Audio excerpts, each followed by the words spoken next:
Donc je disais, il s'agit d'enraciner donc le noyau réductible de l'islam dans un terreau culturel homogène et fort, qui est donc la culture française, qui sera le système culturel et de représentation du monde homogène pour l'ensemble des jeunes. Donc finalement, tous les jeunes issus des différentes ethnies, en ayant un espace culturel commun et des référents culturels communs, donc en l'occurrence les référents français, seront à même à la fois de produire une théologie enracinée, c'est ça que ça signifie une théologie enracinée, c'est-à-dire qu'elle est produite par les gens qui vivent cette pratique, qui ne sont pas, et qui sont socialisés dans un terreau culturel qui est le même. Et donc ce terreau culturel, ces références, c'est effectivement ce qui fait la France, et non pas la France d'aujourd'hui, ou la France telle qu'elle a évolué, mais il s'agit des fondamentaux, donc d'abord bien sûr la langue.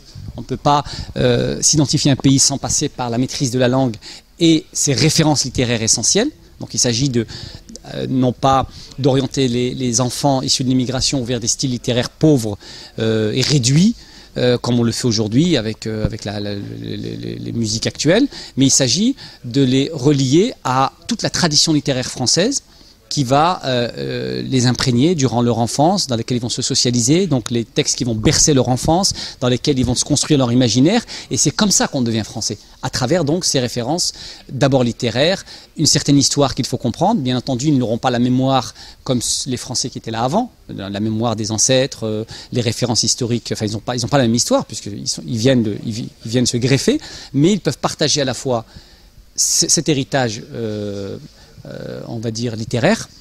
Ils vont partager aussi, et c'est essentiel, un certain désir de vivre ensemble.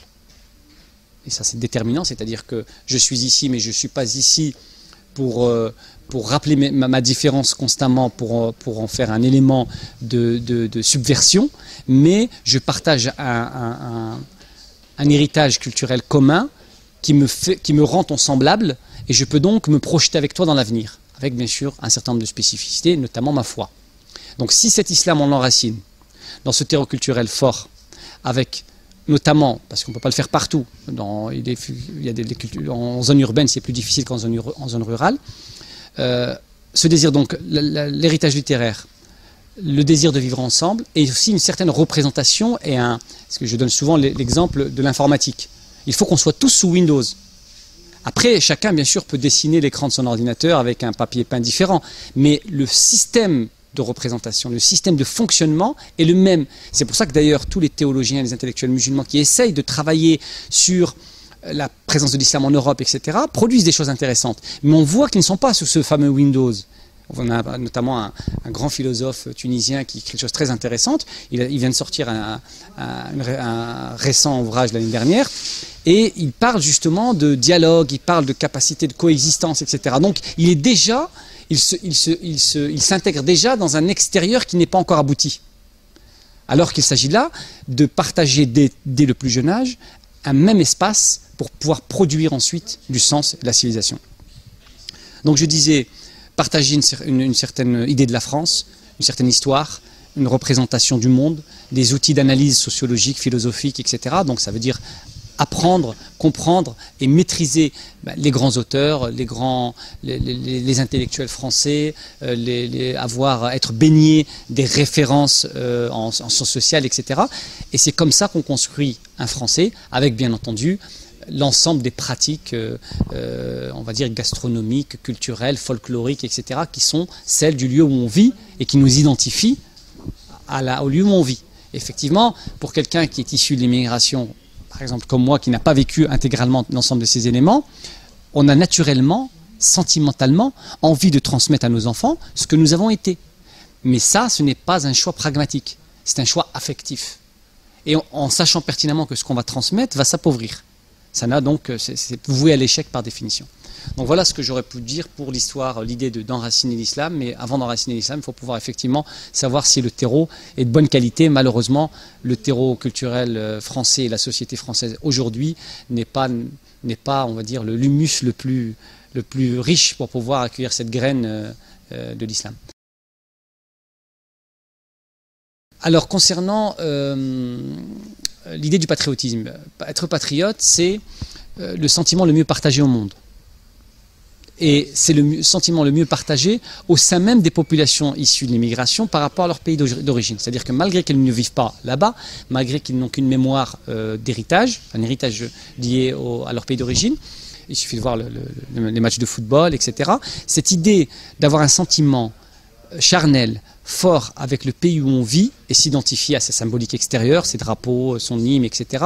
C'est quelque chose qui est le mieux partagé au monde. J'ai été moi en Égypte par exemple, dans quasiment toutes les écoles égyptiennes, les enfants non seulement chantent l'hymne national le matin, ils saluent le drapeau. Moi, dans mes activités scouts, par exemple, mes gamins, je leur fais lever le drapeau français, je leur fais saluer en salut scout le drapeau français. Parce que c'est le drapeau de leur pays. Après, effectivement, pour quelqu'un qui a été baigné du discours antiraciste, etc., comme quelqu'un de ma génération, ça fait presque facho de saluer le drapeau français. Alors que c'est le geste le plus naturel qui soit au monde. Dans tous les pays du monde, les gens saluent leur drapeau. Et il semblerait que seuls les Français n'aient pas le droit. Donc, et cette vision-là, ou en tout cas ce réflexe-là, les populations issues d'immigration et de confession musulmane en grande partie l'ont aussi intégré. Moi j'ai un ami qui est turc, qui est marié avec une turque, il est pratiquant, musulman pratiquant, il va en Turquie souvent, il a des amis là-bas qui sont turcs, qui aiment leur pays, donc il n'y a pas plus nationaliste que les Turcs, et patriotes que les Turcs. Les Turcs, ils ont des autocollants sur leur voiture, il est écrit la Turquie tu l'aimes ou tu la quittes. Un slogan comme celui-là est en France considéré comme étant 100% raciste, alors que c'est des autocollants que les jeunes Turcs ont sur leur voiture naturellement. Pourquoi? Parce que on ne peut pas survivre, se projeter dans l'avenir si on n'a pas une relation forte avec son pays et si on n'apprend pas à l'aimer et donc potentiellement aussi à le défendre. Et je pense aussi, de ce point de vue-là, que les musulmans peuvent jouer un rôle déterminant dans la revivification d'un certain patriotisme, d'un certain rapport à la nation, qui est la leur, la nation française, qui, à mon sens aujourd'hui, est la voie ultime et la seule alternative possible en termes de résistance face au véritable ennemi, qui n'est pas le racisme, qui n'est pas le néocolonialisme, pseudo-néocolonialisme que certaines élites françaises auraient, etc. C'est absurde. Le véritable ennemi principal, il s'appelle le mondialisme, c'est-à-dire l'idéologie qui accompagne la mondialisation, qui est un phénomène naturel, économique, historique, d'accélération des échanges. Ce mondialisme est une idéologie très simple, qui consiste à voir le monde comme un immense marché.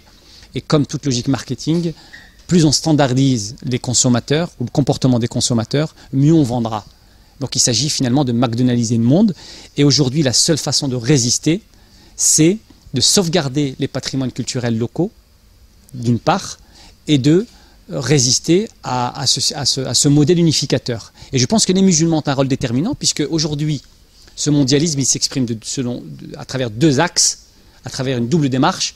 Il y a d'abord un système d'oppression militarisée, donc c'est les bots, c'est le bruit des bots, et un modèle économique uniformisant, c'est McDonald's. Or aujourd'hui, qui résiste le mieux aux bots, aux chars d'assaut, envahissantes et destructrices que sont l'arme américaine, puisqu'aujourd'hui c'est l'Empire américain qui porte le mondialisme en tant que système idéologique. Ce qui résiste aujourd'hui le mieux à la fois à la dimension militaire de ce mondialisme et à sa dimension économique, eh bien c'est le paysan irakien ou afghan.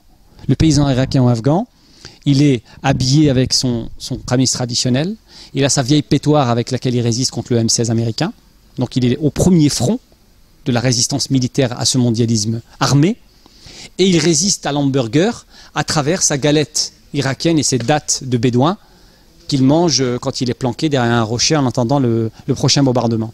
Donc les musulmans dans leur pays d'origine sont au front de ce mondialisme destructeur, et je pense que nous les musulmans qui sommes ici en Europe et particulièrement en France, nous avons une occasion unique de régénérer ce patriotisme, parce que comme nous sommes français récents, eh bien, l'exemple du patois que je donnais tout à l'heure, les Français ont abandonné leurs patois locaux.